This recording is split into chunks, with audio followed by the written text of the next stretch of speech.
hablar del cateterismo cardíaco y para eso tenemos a un cardiólogo que queremos mucho aquí en Salud y Algo Más y que es sumamente claro con sus explicaciones. Él es el doctor Manuel Puerta, médico de la Universidad de Cartagena, especialista en medicina interna de la Universidad Nacional y en cardiología de la Universidad del Bosque y también cardiólogo intervencionista y hemodinamista de la Universidad Javeriana. Doctor, muy buenas tardes.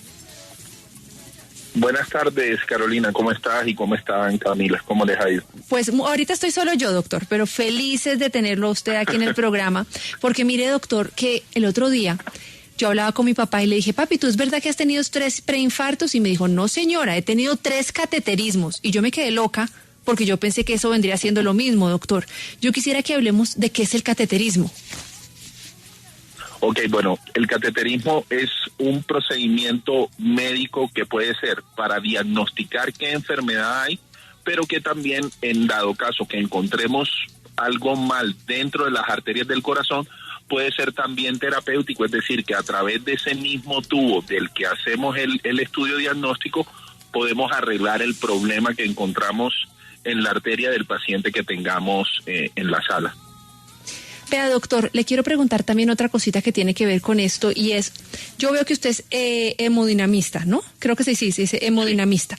¿Qué significa que ustedes sean hemodinamistas, los que se encargan de hacer los cateterismos? ¿Qué vendría siendo esta especialidad que yo sé que además de todo es algo bastante, como le diríamos por ahí, de alto nivel, ¿no? Bueno, la hemodinamia es una subespecialidad de la cardiología. Digamos que cuando uno entra a estudiar medicina hay 2 ramas, las quirúrgicas y las clínicas. Entre las clínicas está la medicina interna y la medicina interna tiene una subdivisión que es la cardiología y la cardiología tiene una supraespecialidad que es la hemodinamia. Es decir, todo hemodinamista debería ser médico internista, luego cardiólogo, medicina interna son 3 años, cardiología 2 años y luego 2 años más en un laboratorio de hemodinamia con doctores especialmente entrenados que son profesores en la materia para lograr el título de cardiólogo intervencionista y hemodinamista. Entonces, en total son 7 años de especialidad para llegar a ser hemodinamista. Doctor, ¿cómo hago yo para saber que necesito un cateterismo? Es decir, por ejemplo, hay gente que dice, no, es que yo tengo un soplito en el corazón o qué, o me está molestando el brazo. ¿Cómo hace uno para saber que necesita un cateterismo? Bueno, lo más importante, y es lo que yo siempre les digo, es consulten con su médico y coméntenle cuál es el tipo de dolencia o de queja que ustedes tienen. Porque hay mucha gente que de pronto llega a la consulta de un doctor, yo quiero un cateterismo, y a veces no debemos olvidar que si bien el cateterismo es un procedimiento muy seguro con una tasa de complicaciones menor al 1% cuando se está haciendo solamente diagnóstico, es decir, que la gran mayoría de veces las cosas salen bien, es un procedimiento que a su vez puede tener complicaciones. Y cuando lo vamos a hacer debe haber una indicación clara y deben haber unos síntomas claros que nos digan si este paciente se beneficia de un cateterismo y no de otros estudios que no sean invasivos, como puede ser una prueba de esfuerzo o como puede ser un ecocardiograma con estrés, entre otros estudios que se pueden hacer para determinar si hay o no enfermedades de obstrucción del corazón. Doctor, cuando un paciente ha tenido ya un cateterismo, yo quisiera que usted nos describiera cómo es el procedimiento. Quizás para usted es muy obvio, obviamente, porque usted se la pasa haciendo eso, pero ¿cómo sería? ¿Ustedes abren el corazón abierto? ¿Es por laparoscopia? ¿Cómo funciona? No, nosotros somos, como te digo, la rama no quirúrgica de la intervención cardíaca. Del otro lado están los cirujanos cardiovasculares, con los cuales trabajamos en equipo, es decir, muchas veces cuando vemos enfermedad de 3 vasos en pacientes jóvenes diabéticos, ellos nos ayudan haciendo la cirugía que llama la gente a corazón abierto, que es la revascularización miocárdica. Por el otro lado, nosotros podemos hacer intervenciones a través del catéter sin necesidad de abrir el pecho del paciente en casos seleccionados, incluso en pacientes que tienen enfermedad de múltiples vasos. Pero pasando a la otra pregunta de cómo se hace un cateterismo.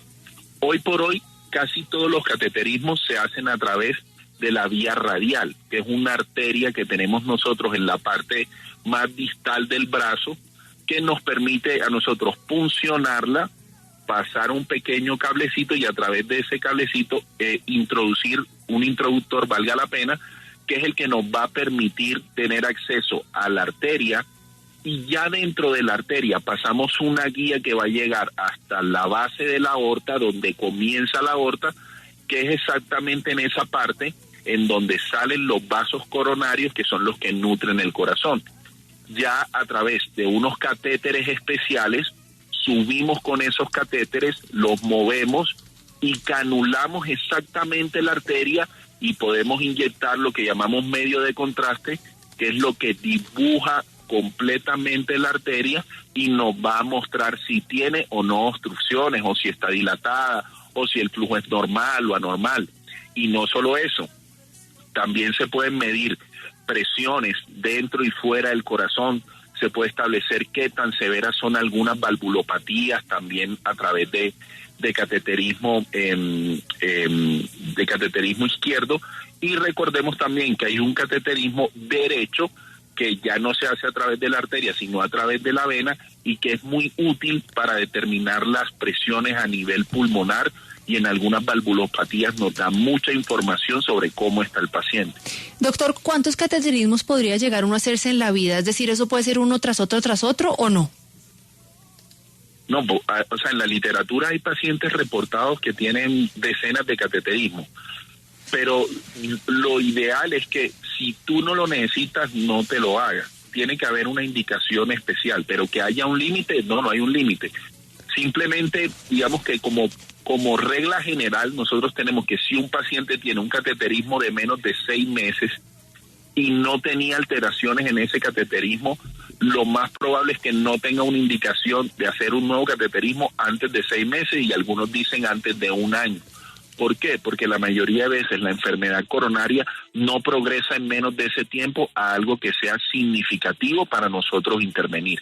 Entonces, lo ideal es que antes de 6 meses o de 1 año del último cateterismo, la gran mayoría de veces no hay indicación, a menos que haya un cuadro claro de que hay una obstrucción a nivel de una arteria del corazón, que en ese caso, por ejemplo, y es una de las complicaciones de poner esteno, de hacer cateterismo, que nosotros acabamos de pasar un paciente a sala con una arteria tapada, la destapamos, se coloca el stent, y el stent se llena de trombos, que es lo que nosotros llamamos trombosis aguda del stent.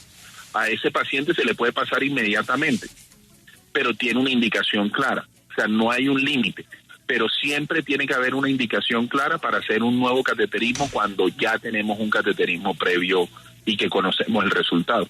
Mira, también nos está preguntando Andrés, ¿qué tan alto es el riesgo del cateterismo? ¿Se podría producir alguna lesión en el procedimiento? Sí, hay lesiones en los procedimientos. Las más importantes casi siempre son relacionadas a las vías de acceso, es decir, que se pueda lesionar la arteria radial o la arteria braquial, que es por donde entramos, y pueda producir hematomitas, sangrados, morados, como lo llama la gente. Pero hay algunas complicaciones más graves, como por ejemplo ruptura de una arteria del corazón, que se haya disecado una arteria, es decir, la íntima o la parte más interna de la arteria coronaria se puede disecar y comprometer el flujo del vaso y causar un infarto. También existen perforaciones de las arterias coronarias, en fin. Pero en general, en la literatura mundial, lo que está descrito es que este tipo de complicaciones se ven en menos del 1% de todos los cateterismos que se hacen. Y sobre todo aumenta el riesgo cuando se está haciendo intervención. Es decir, que cuando solamente es diagnóstico, es decir, cuando entramos solamente a ver si hay enfermedad o no y no se trata, la tasa de complicación está alrededor del 0.1%. Es decir, hay que hacer más de 1,000 cateterismos para ver una de estas complicaciones serias cardíacas en un cateterismo diagnóstico. En general, dime. Mejor dicho, siempre hay el riesgo, definitivamente. No, totalmente. Yo siempre le digo a mis pacientes, incluso cuando tú vas a sacarte una uña encarnada, hay un riesgo. Ahora imagínate, nosotros movemos unos tubos de plástico dentro del corazón, en la aorta, en las arterias coronarias, el riesgo está dado. pero siempre que se corre ese riesgo es porque nosotros creemos que correr el riesgo vale la pena y, como te digo, es un riesgo mínimo siempre que se haga en manos de gente experta y que tenga la educación formal para hacer este tipo de procedimientos. Mire, doctor, que yo escucho mucho, bueno, y creo que todos los oyentes y usted obviamente, le dicen a uno, cuidado con el chicharrón o cuidado con las grasas, que eso tapona las arterias. ¿Esa destapadera de arterias entonces se llamaría cateterismo o hay otras vías? No, para destapar las arterias lo que hacemos es angioplastia. ¿Es otra cosa? Sí, eso, ¿cómo lo hacemos? Entonces, ya habíamos llegado hasta el punto en donde tenemos el tubito canulado exactamente en la arteria del corazón, ¿sí? A través de ese mismo tubito, que es completamente hueco por dentro, pasamos una pequeña guía que es a veces del grosor de un pelo, la pasamos a través de la arteria del corazón, de donde está la obstrucción, y a través de esa pequeña guía, de ese pequeño pelito, subimos un balón, es realmente un balón. Lo conectamos a una jeringa insufladora especial, lo llenamos con medio de contraste, y cuando estamos justamente en la parte estrecha, inflamos ese baloncito para que el vaso vuelva nuevamente a tener su diámetro normal. Luego de eso, pasamos con un stent, que es la misma idea del balón, pero este balón encima trae como una mallita comprimida que cuando nosotros lo inflamos queda pegada del vaso y lo mantiene abierto para evitar que se vuelva a cerrar. Posterior a esto, algunas veces hay que hacer lo que llamamos postdilatación, que es con un balón un poquito más grande, tratar de mejorar las irregularidades e igualar el diámetro de la arteria que estamos tratando. Pero la gran mayoría de veces esos son los pasos que se siguen para destapar arterias. Mire lo que nos dice un oyente. A mí me pasó que sufro de ataque de pánico y no pude controlarme y no supe cómo hacer para que no se me disparara la tensión arterial. Por eso no me pudieron hacer el procedimiento. ¿Qué hacen en caso de ustedes con esas personas ansiosas, doctor? Que hay que hacer el cateterismo sí o sí, pero que entran en pánico. La gran mayoría de veces lo que se hace es, en acompañamiento con un servicio de anestesiología, con un doctor con especialización en anestesiología, él nos proporciona la sedación para que el paciente esté tranquilo, le proporciona amnesia del episodio, le quita el dolor y nos deja hacer nosotros el trabajo de forma más tranquilo, porque pues tú entiendes que nosotros tener cables y tubos dentro de la aorta, en las arterias del corazón, y un paciente que está agitado, que se está moviendo, aumenta mucho el riesgo de que algo pueda salir mal. Entonces, si el paciente está quieto, pues no hay problema, pero en el caso de nuestro oyente, que él se puso ansioso y que probablemente se estaba moviendo, se hace necesario el acompañamiento de un doctor especialista en anestesiología que nos ayude para que el paciente esté tranquilo. Vea, doctor, otra pregunta que le quiero hacer. Si uno sufre del corazón y ya tuvo un cateterismo, ¿qué tipo de cuidados debe tener entonces después de ese procedimiento? La comida, el ejercicio, no hacer esfuerzo.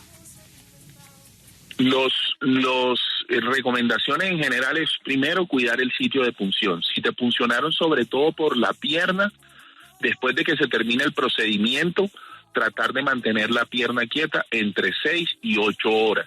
Idealmente con un vendaje que sea compresivo para evitar que salga sangre a través de la arteria femoral, que es la que nosotros usamos para hacer cateterismo en la pierna. En la parte radial, al ser una arteria mucho más pequeña, el riesgo de sangrado es mucho menor y la gran mayoría de veces lo único que usamos es un dispositivo que se llama tear band, que lo que hace es comprimir la arteria y no la deja sangrar.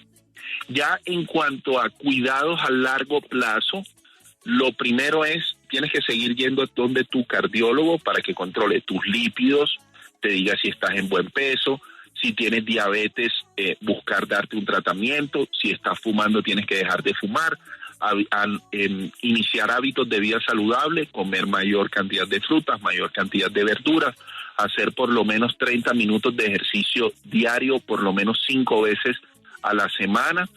Y estos son en general a largo plazo las recomendaciones que se siguen después de un cateterismo.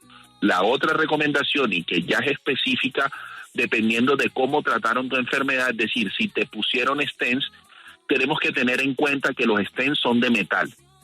Y así como la sangre se coagula en contacto con cualquier sustancia o con cualquier superficie que no sea la parte interna de los vasos, cuando la sangre pasa a través de estos stents, ella tiende a coagularse.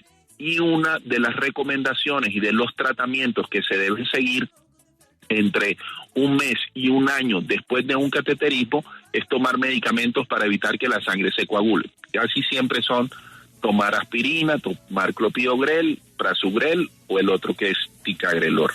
Doctor, ¿en qué momento ya viene siendo importante o indispensable entonces el marcapasos? ¿Qué relación tiene el marcapasos con el cateterismo? Bueno, hay muchos pacientes que cuando tienen enfermedad coronaria, una de las manifestaciones de la enfermedad coronaria son bloqueos del corazón. El corazón se divide en dos partes, la parte de arriba que son las aurículas y la parte de abajo que son los ventrículos. Ambas partes laten, pero necesitan estar comunicadas a través de un sistema eléctrico que permite que estos latidos sean organizados y que no se pongan muy lentos. Ocasionalmente, cuando hay infartos o en otras circunstancias, no necesariamente asociadas a infartos, sino a degeneramiento del sistema de conducción, que es como el sistema eléctrico que lleva la información desde arriba hacia abajo, se hace necesario el implante de un marcapasos. Ese implante de marcapasos lo hacen doctores que son especialistas en electrofisiología. Por decirlo de alguna forma, nosotros nos encargamos de las arterias y del flujo de sangre a través de las arterias del corazón, nosotros como hemodinamistas. Y los electrofisiólogos se encargan sobre todo de la parte, por llamarlo de alguna forma, eléctrica del corazón, y ellos son los que manejan esta parte de bloqueos a nivel cardíaco con el implante de los marcapasos. Estamos con el doctor Manuel Puerta hablando de cateterismo cardíaco. Vamos a ir a una pequeña pausa comercial en Salud y Algo Más y ya regresamos. Estamos con el doctor Manuel Puerta hablando de cateterismo cardíaco. Doctor, ahí está Oscar que tiene una pregunta para usted. Oscar, adelante.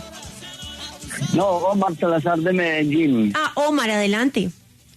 Omar Salazar de Medellín, para felicitarlos por el excelente programa. No me pierdo todos los días en Salud y Algo Más con ustedes, todos los días lo escucho. Le iba a hacer una pregunta al doctor. Lo que pasa es que yo sufrí un infarto y me colocaba un stent. Entonces, eso fue en el 2001, en el 2021.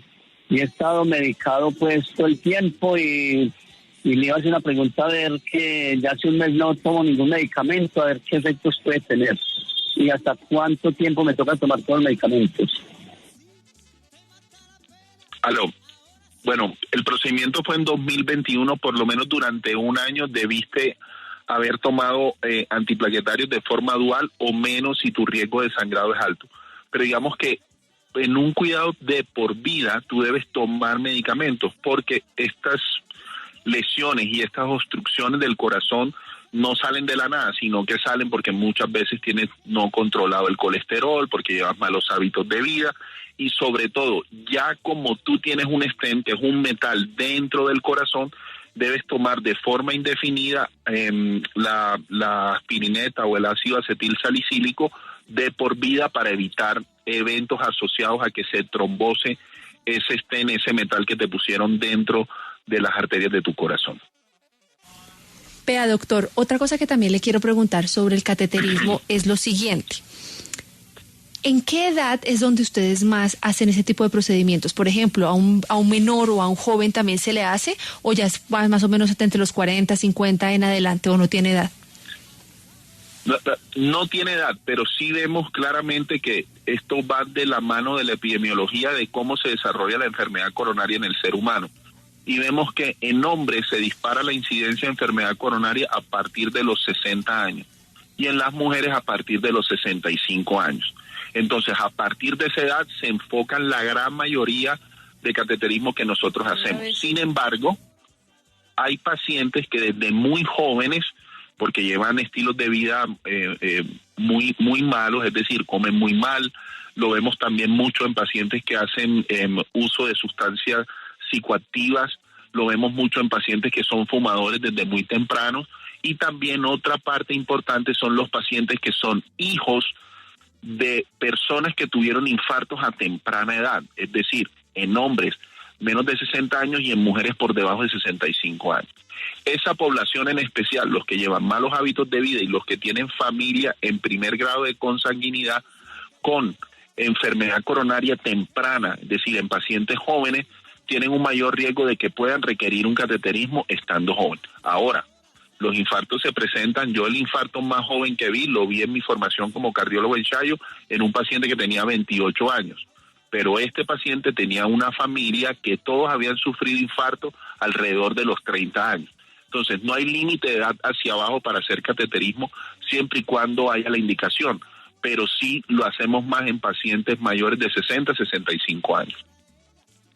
Doctor, está Alberto que tiene una pregunta para usted. Alberto, adelante. Sí, buenas tardes, doctor. Una felicitación pues para ese programa. Yo quisiera saber, es decir, a mí me hicieron un bypass hace muchos años, más de 15 años, pero entonces quiero saber qué indicaciones o qué síntomas necesito para que vuelvan a hacerme un cateterismo o un cateterismo más que todo. Ok, el síntoma más importante para hacer cateterismo nosotros como cardiólogos intervencionistas es el dolor en el pecho. Y qué bueno que tú digas y hables de síntomas, porque muchas veces hay pacientes que quieren que se les haga el procedimiento porque como tú o como otros pacientes tienen antecedentes de que se les puso stent o se les pusieron bypass o puentes coronarios, como también se les denomina. Es importante resaltar que si los pacientes están asintomáticos, lo que tienen que hacer es seguir con su manejo médico.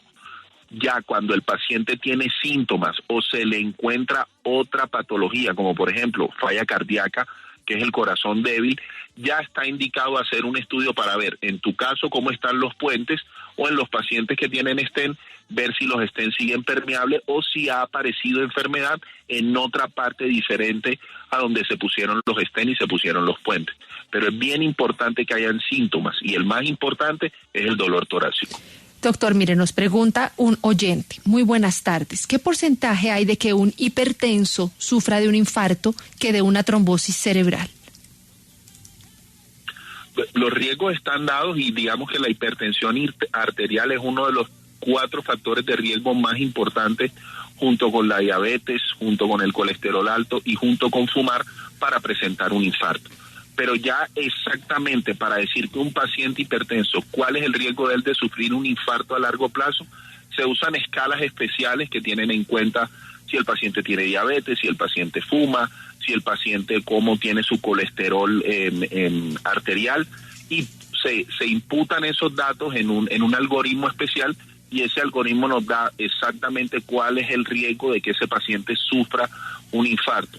Esto pues obviamente siempre es un estimado. Hay pacientes hipertensos de toda su vida que nunca sufren un infarto, como hay pacientes que no tienen hipertensión y sufren un infarto porque tienen otros factores de riesgo, pero en general la hipertensión sí suma como un factor de riesgo para que tú tengas un infarto, sobre todo en tu vida adulta. Bueno, pues doctor Manuel Puerta, muchas gracias por haber estado con nosotros. ¿En dónde lo pueden contactar los oyentes que quieren conocer más información o su contenido o pues conocer más de usted?